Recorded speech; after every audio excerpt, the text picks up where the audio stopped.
Mga turista gikan sa GCQ kag MGCQ areas liwat nga pahanugutan nga makasulod sa isla sang Boracay. Si John Sala nakatutok. Matapos nga ma-downgrade si General Community Quarantine ang status ng probinsya sa Aklan, liwat naman nga magabaton sa mga turistang isla sa Boracay, pero limitado lang ini sa mga lugar nga ginpaydalom sa GCQ kag MGCQ.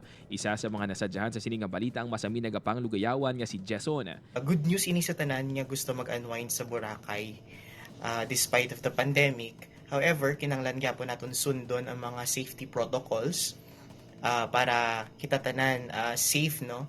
At the same time, ini makabulig man sa isla kay ang number one nga source of income sa Boracay is ang tourism gid. Suno kay Acting Mayor Frolibar Bautista sang Malay Aklan magapabilin sa gihapon ang mga ginapatuman nga requirements antes makasulod sa isla.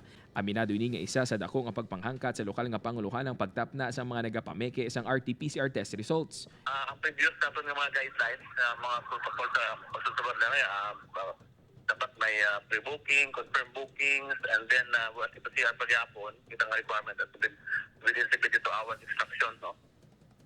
May of course may QR code.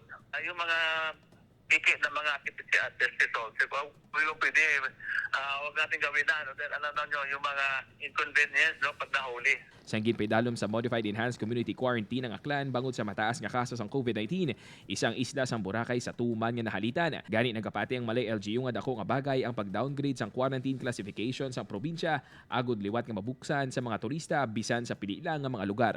Tumiling kung ay kisang turista, pigado gid eh. Upod kay Sililo Rinduque, John Sala, One Western Visayas.